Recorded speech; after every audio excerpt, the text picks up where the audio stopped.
하나님 말씀은 신약성경 에베소서입니다. 4장 21절부터 24절입니다. 에베소서 4장 21절부터 24절 말씀입니다. 신약성경 313페이지에 있습니다. 에베소서 4장 21절부터 24절 한 절씩 교독하겠습니다. 제가 먼저 읽습니다. 진리가 예수 안에 있는 것 같이 너희가 참으로 그에게서 듣고 또한 그 안에서 가르침을 받았을진데 너희는 유혹의 욕심을 따라 썩어져가는 구습을 따르는 옛 사람을 벗어버리고 오직 너희의 심령이 새롭게 되어 하나님을 따라 의와 진리의 거룩함으로 지으심을 받은 새 사람을 입으라. 아멘. 한 부유한 귀족이 어느 날 아침에 집안에 한 하녀가 기도하듯 혼자 중얼거리는 소리를 들었습니다. 하나님, 내게 5파운드만 있으면 얼마나 좋을까요? 이 소리를 듣고 그녀를 측은히 여겼던 이 부유한 귀족이 그 하녀에게 선뜻 5파운드를 내주었습니다. 이 하녀는 너무 감사하고 고마워서 연신 허리를 숙이면서 감사하다고 고맙다고 그렇게 인사를 했습니다. 그리고 몇 발자국 걸어가다가 다시 혼잣말을 합니다. 하나님, 제가 왜 10파운드라고 말하지 않았을까요? 톨스토이의 단편소설 가운데 사람에게는 얼마만큼의 땅이 필요한가라는 제목의 그 단편 소설이 있습니다. 파움이라는 한 농부가 있었습니다. 가족을 위해서 열심히 성실히 일했지만 자기 소유의 땅이 없었기 때문에 늘 가난했습니다. 그래서 어느 날 마을 근처에 한 여인이 자기가 가지고 있었던 그 작은 땅을 판다는 소식을 듣고 자기가 가진 모든 것을 다 팔기도 하고 또 돈을 더 빌리기도 해서 돈을 마련해서 마을 근처에 그 땅 주인으로부터 40에이커의 땅을 샀습니다. 열심히 일했습니다. 씨 뿌리고 거두어들이고 그래서 1년 만에 그 땅 사기 위해 졌던 빚을 다 갚았습니다. 마음이 아주 기뻤습니다. 그런데 땅이 좁기 때문에 자꾸 침범하는 이웃과 다툼도 일어나고 있었습니다. 그러다가 좀 더 먼 다른 마을에 아주 비옥하고 더 넓은 땅을 살 수 있다는 소식을 들었습니다. 재산을 처분해서 이사했습니다. 이전보다 더 풍부한 경작지를 얻었습니다. 초지도 샀습니다. 전보다 형편이 10배 이상 나아졌습니다. 아주 많은 수의 가축도 초지가 있었으니까 기를 수도 있었습니다. 그런데 1년, 2년, 3년 그 땅이 점점 익숙해지다 보니까 땅이 넓어 보이지 않는 것입니다. 곡식을 더 심고 싶어서 옆에 사람들의 땅을 빌려서 돈을 주고 빌려서 경작을 했습니다. 열심히 일했는데 저 빌린 값을 지불해야 되는 것이 너무 아까웠습니다. 그때 베시커스라는 마을에 대한 그 이야기를 들었습니다. 거기 가면 1,000루블만 내면 자기가 하루 동안 밟은 땅을 다 소유할 수 있다는 이야기를 들었습니다. 그래서 갔습니다.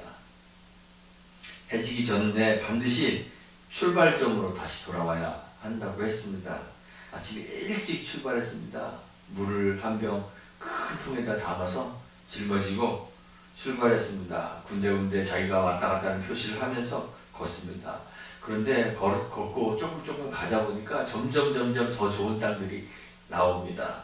발걸음을 멈출 수가 없었습니다. 이쯤에서 돌아가야 할 텐데 라는 생각도 들었지만 더 비옥한 땅이 눈앞에 나타날 때마다 마음이 흔들렸습니다. 어느덧 해가 이제 정점에서 떨어지기 시작했습니다. 저 멀리 보니까 자기를 기다리고 있는 그 베시커스 사람들이 그 언덕 위에 있는 것이 눈에 보일 듯 말 듯 멀어졌습니다. 돌아가야 하는데 너무 멀리 와버린 것입니다. 그래서 내 땅 모양이 좀 찌그러지더라도 저 사람들 향해서 직선으로 가야 되겠다. 걷기 시작했습니다.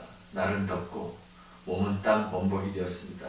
발에는 물집이 잡혀서 이제 걷기도 힘듭니다. 그만 쉬고 싶은데 그럴 수가 없었습니다. 입고 있었던 겉옷 벗어 던졌습니다. 물통도 너무 무거워서 이제 버렸습니다. 죽을 힘을 다해서 뛰기 시작했습니다. 태양이 막 떨어지고 있는 것 같은데 이제 태양이 거의 보이지 않는데 포기해야 되겠다 싶었는데 그 다시걸 사람들이 언덕 위에서 소리를 칩니다. 생각했습니다. 언덕 위니까 아직 태양이 보이는구나. 그래서 마지막 힘을 다하여 뛰었습니다. 그리고 촌장 앞에 도착했습니다. 촌장의 모자를 잡아야 되기 때문에 슬라이딩해서 엎드리며 촌장의 모자를 잡았습니다. 촌장이 소리쳤습니다. 와, 대단합니다. 좋은 땅을 얻었습니다. 파움의 하인이 달려와서 그를 안아 일으켰는데 그는 입에 피를 토하고 숨져 있었습니다. 하인이 그가 들고 갔던 삽을 가지고 땅을 파서 그를 묻었습니다. 그 소설의 끝은 그의 머리에서 발꿈치까지 6 feet 그가 필요로 하는 전부였습니다. 이렇게 소설이 끝납니다. 물론 죽은 자에게는 6 feet의 땅이 그가 필요로 하는 전부가 될 수 있지만 살아있는 사람에게 우리에게는 단지 6피트 정도의 땅만 필요합니다. 이렇게 말하는 것은 너무 급진적이고 또 극단적인 주장인 것이 분명합니다. 그런데 우리가 이 톨스토이의 이야기를 통해서 얻는 것은 우리는 필요 이상의 것을 가지기 위하여 욕심을 부리고 있다는 것. 우리의 욕망은 결코 만족할 줄 모르는 그러한 본성이라는 것 확인하게 됩니다. 사람의 욕심에는 정말 끝이 없습니다. 우리 한국 사람들이 가장 많이 쓰는 말 가운데 하나가 적당히입니다. 국에 소금 얼마큼 넣을까요? 적당히. 항상 적당히라는 말을 굉장히 많이 씁니다. 그런데 가장 어려운 말 가운데 하나가 적당히입니다. 적당히를 모르는 사람들이 너무 많습니다. 미국의 유명한 비즈니스 매그닛이었던 부호였던 하워드 휴라는 사람이 한 기자의 물음에 이렇게 대답했습니다. 기자가 묻습니다. 사람이 행복해지려면 돈을 얼마나 벌어야 한다고 생각하십니까? 이 하워드 휴스가 대답했습니다. 지금보다는 더 가져야 합니다. 지금보다 더 가져야 합니다. 지금보다 더 가지면 또 다시 지금보다 더 가져야 행복해질 수 있기 때문에 만족은 불가능하다는 말입니다. 욕심이 우리의 삶에 만족을 모르게 만들고 그래서 늘 결핍을 느끼게 되고 그러니 얼마나 불만스럽고 그러겠어요. 늘 삶이 불만에 가득 차 있고 스스로를 불행하다고 생각하게 만드는 그러한 폐해가 있습니다. 그런데 그것이 다면 얼마나 좋겠습니까? 그런데 그것이 다가 아닙니다. 더 심각하게도 이 만족할 줄 모르는 욕심이 우리를 죽음으로 내어봅니다. 바로 죄의 근원입니다. 욕심이 없다면 죄도 사망도 없을 수 있었을 것 같습니다. 한국에서 활동하는 일본인 방송인인 사유리라는 여자가 있습니다. 한 TV 프로그램에서 연예인의 성상납에 대한 이야기를 하고 있었는데 이 사유리가 이렇게 이야기했습니다. 욕심이 있기 때문에 성상납 사례가 생기는 것입니다. 두려움이 있어서 이러한 일을 한다고 하지만 두려움은 욕심이라고 생각합니다. 욕심이 없으면 거절할 수 있습니다.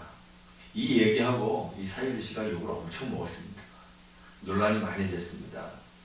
이 말에 대해서 사회의 구조적인 문제까지 개인의 욕심으로 축소해버리냐 이런 비판들이 막 쏟아졌습니다. 그런데 사실 그것이 성경이 욕심에 대해 우리에게 말하는 것입니다. 성경이 말합니다. 각 사람이 시험을 받는 것은 자기 욕심에 끌려 미혹되기 때문입니다. 성경이 그렇게 이야기합니다.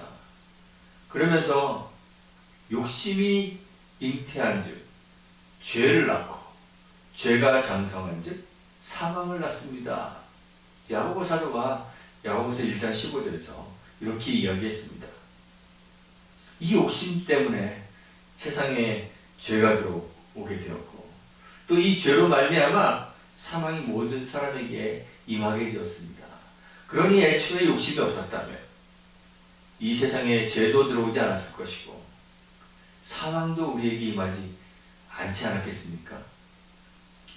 요한 사도가 이야기합니다. 요한일서 2장 16절에서 세상에 있는 모든 것이 육신의 정욕입니다. 안목의 정욕입니다. 이생의 자랑입니다. 이렇게 이야기했습니다.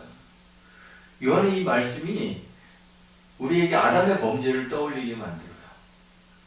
하나님이 먹지 말라고 말씀하시면서 먹는 날에는 정령 죽으리라 라고 선언했던 그 나무의 열매, 선악을 알게 하는 나무의 열매를 따먹을 때 사람들이 볼 때 그 나무의 열매가 창세기 3장 6절에 보니까 먹음직도 하고 보암직도 하고 지혜롭게 할 만큼 탐스럽기도 하다고 그랬습니다.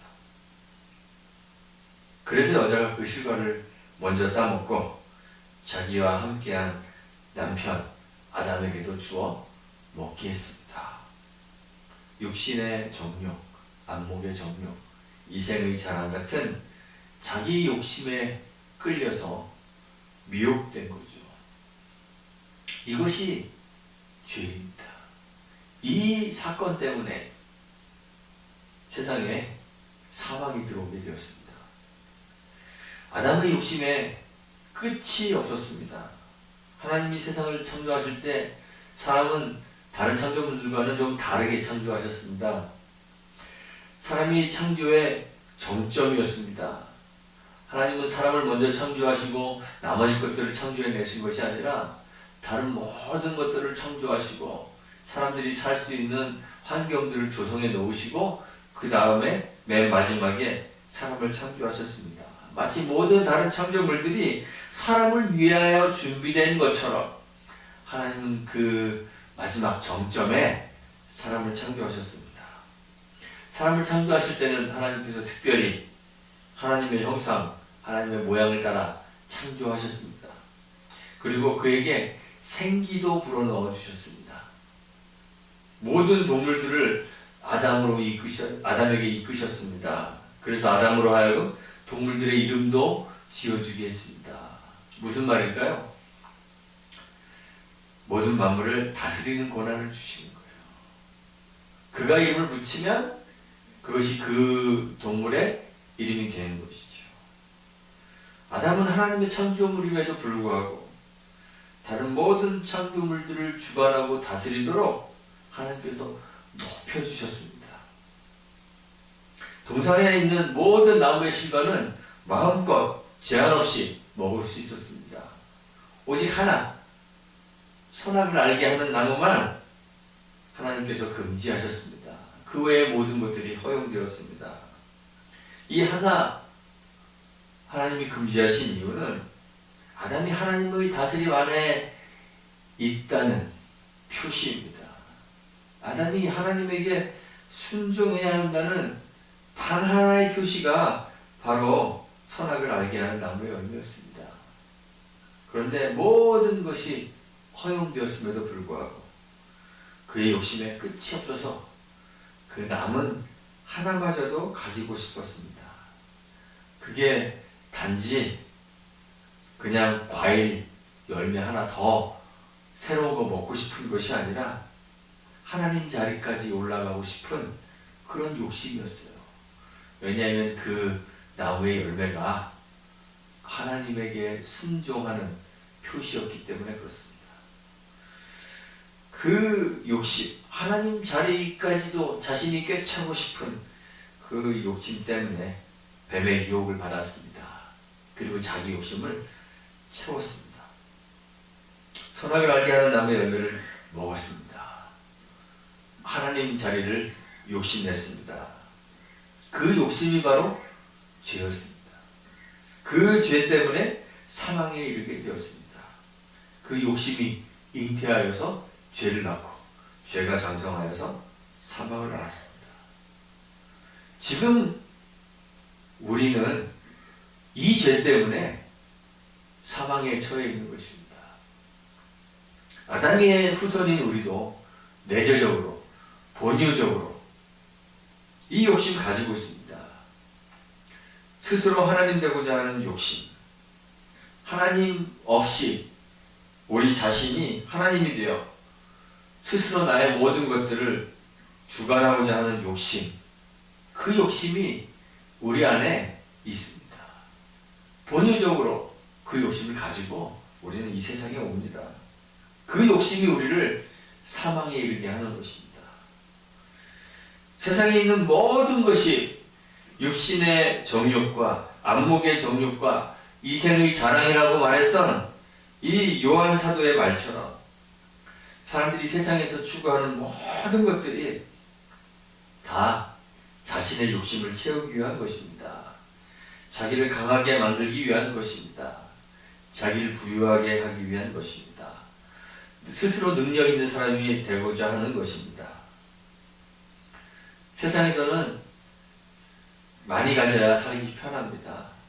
그렇죠? 뭐든지, 그것이 뭐든지 많이 가지면 세상 사는데 유리합니다. 돈 어떻습니까? 많은 게 편합니까? 적은 게 편합니까? 예, 권사님 웃으시는데 많이 갖고 싶으신가 봐요. 예. 많으면 많을수록 좋습니다. 권력은 어떤가요? 많으면 많을수록 좋습니다. 물리적 힘, 육체의 힘, 그것도 세면 셀수록 좋습니다. 저희 아들도 신체질라고 요즘에 운동 많이 하더라고요. 지식, 많으면 많을수록 좋습니다. 지혜도 그렇습니다. 인맥, 많으면 많을수록 좋습니다. 왜 우리가 어려서부터 학교를 다니고 공부하고 사회에 나오기 위해서 준비합니까? 다 이런 것들 많이 가지기 위해서 그렇게 준비하는 건 아닙니까?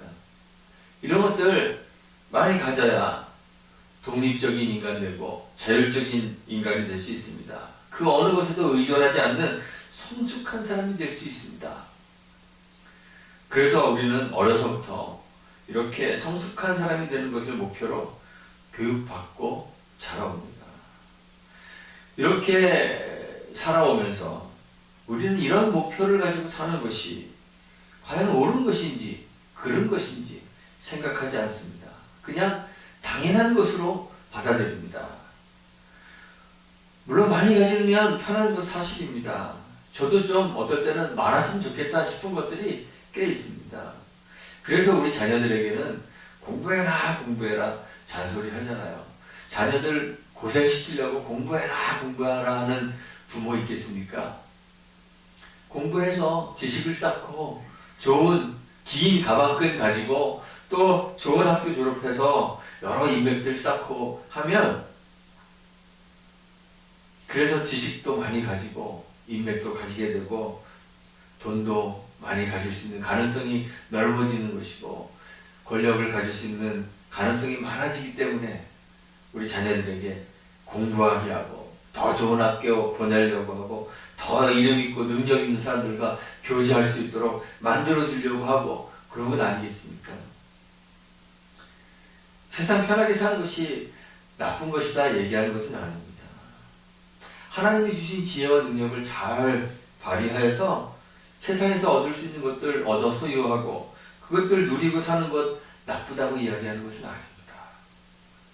그런데 문제는 아무리 하나님이 우리에게 은혜로 주신 것들이라 하더라도 우리가 이렇게 세상의 것들에 의해서 조금씩 길들여지게 되면 우리가 그것들 의지하게 될 수밖에 없다는 것입니다. 점점 하나님의 필요를 느끼지 못하게 될 수 있다는 것입니다. 하나님이 우리에게 주신 그 은혜의 양들이 많아지면 많아질수록 하나님 더 사랑하고 하나님 더 의지하고 그러면 얼마나 좋겠습니까? 하지만 우리의 본성이 그렇지 못하다는 것입니다. 우리의 욕심은 한이 없어서 우리가 가진 것이 많아지면 많아질수록 하나님 없이도 할 수 있는 것들이 많아지면 많아질수록 자연히 하나님에 대한 의지는 점점 사라져가는 것이고 세상의 것들 의지하게 될 수밖에 없다는 것입니다. 나는 안 그럴 거야 라고 생각하지 마십시오. 교만입니다. 성경에 있는 위대한 신앙인들조차도 하나님이 주신 것들 때문에 하나님 뒤로 밀어놓고 살았습니다. 그 유명한 예가 솔로몬 아니겠어요? 그치? 하나님이 주신 엄청난 것들을 가졌는데 나중에 너무 지혜로우니까 굳이 하나님의 지혜를 빌리지 않아도 하나님에게 순종하지 않아도 자기가 나라도 잘 이끌어갈 수 있을 것 같고 뭐 그런 생각이 드는 겁니다. 그래서 하나님 잃어버리잖아요. 다윗 왕은 안 그랬을까요? 다윗이 그의 말년에 인구조사를 했습니다. 그것 때문에 이스라엘이 큰 재앙을 맞이하게 됩니다. 인구조사 중 한 게 뭐가 굳이 큰 범죄라고 하나님이 그렇게나 다윗을 벌하셨을까 이렇게 생각할 수도 있습니다. 그런데 성경을 읽어보면 다윗이 인구조사를 할 때 요압 장군이 만류합니다. 이거 이렇게 해서 왕의 마음이 정말 기쁘겠습니까? 이렇게 묻습니다. 왜 만류를 할까요? 왜 하나님은 다윗에게 화를 내실까요? 그 이유는 인구조사의 목적이 전쟁에 나갈 수 있는 장정의 수가 얼마나 되는가 라는 걸 파악하기 위함이기 때문에 그렇습니다.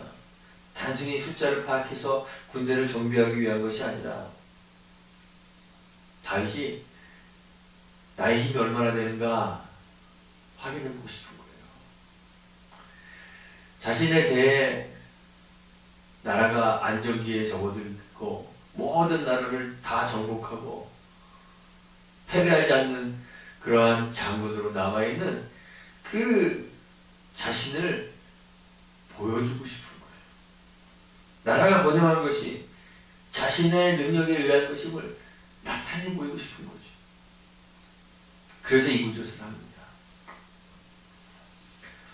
나를 강하게 하기 위한 내가 얼마나 강한가 이런 욕심들이 죄를 낳습니다. 그리고 우리는 결국 사망에 이를 수밖에 없게 됩니다. 이렇게 우리의 욕심이 우리를 이끄는 대로 살아간다면 이런 세속적 세상을 닮은 삶은 우리를 사망에 머무르게 만드는 것입니다. 그래서 성경이 만약 우리가 주님의 부르심을 받아 진리를 알고 진리를 배우게 되었다면 가장 먼저 해야 될 것은 이 욕심을 벗어버리는 결단을 하는 것입니다. 오늘 우리가 읽은 성경에서 그렇게 얘기하는 거예요. 썩어져가는 그런 유혹의 욕심 벗어버려야 한다고 이야기합니다. 바울이 주님의 가르침을 받은 성도들에게 22절에서 얘기하잖아요. 너희는 유혹의 욕심을 따라 썩어져가는 구습을 따르는 옛사람을 벗어버리라고 그랬습니다. 욕심에 따라 살아가는 우리들의 그 썩어져가는 구습, 그 사망에 그냥 머물러서 마치 시체가 썩듯이 그냥 썩어져가는 우리들의 그 구습, 그 옛사람 벗어버리라고 했습니다. 이 옛사람이란 그리스도의 사람이 되기 전에, 그리스도의 사람으로 새롭게 되기 전에 세상에 속했던 우리들을 말하는 것입니다. 세상에 동화되어 세상의 것을 의지하면서 하나님은 우리의 삶 밖으로 밀어놓은 우리의 옛 자아를 말하는 것입니다. 만족할 줄 모르는 세상과 세상의 것들에 대한 욕심으로 세상을 목표로 살며 세상의 것들을 의지하는 우리의 그 옛사람을 벗어버려야 한다는 것입니다. 세상의 것들 없어도 살 수 있을까요? 살 수 없습니다. 그거 없으면 세상을 살 수 없기 때문에 우리에게도 먹을 것 필요하고 마실 것 필요하고 입을 것 필요하고 거주할 집이 필요합니다. 그런데 그럼에도 불구하고 그것들을 의지하지 않고 하나님을 의지하는 힘든 길을 걸어야만 한다고 성경이 이야기하는 것이에요. 많이 가지고도 하나님을 의지할 수 있습니까? 있기도 할 것 같아요. 할 수 있었으면 좋겠어요. 그런데 너무 힘든 일이기 때문에 우리 주님이 말씀하시죠. 부자가 천국에 들어가는 것이 약대가 낙타가 바늘구멍으로 들어가는 것보다 더 어렵다. 그 어려운 일임에도 불구하고 하나님이 우리에게 주신 것들을 의지하지 않고 하나님 의지하는 그 힘든 길을 우리가 걸어가야 돼요. 우리 안에는 저절로 생겨나는 것 같은 욕구와 욕망이 있습니다. 그래서 욕심과 그 욕심을 따라 썩어져가는 구습 버리는 것이 결코 쉬운 일은 아닙니다. 그런데 그럼에도 불구하고 주께서 우리를 새롭게 하셨으므로 주께 선택되어 세상에 속하지 않은 자가 되었으므로 우리의 삶이 욕심 채우는 것을 목표로 살 것이 아니라 어떻게 하면 욕심을 버릴 수 있을까 고민하여 하며 살아가야 하는 것입니다. 어떻게 행복해질 수 있습니까? 사람들은 세상은 욕심을 채우면 행복해질 수 있을 거라고 생각합니다. 뭐가 없어서 불행하다고 생각합니다. 그런데 정말 행복해질 수 있는 길은 욕심을 채우는 것이 아니라 욕심을 버리는 것입니다. 욕심은 반드시 우리가 버려야 하는 것입니다.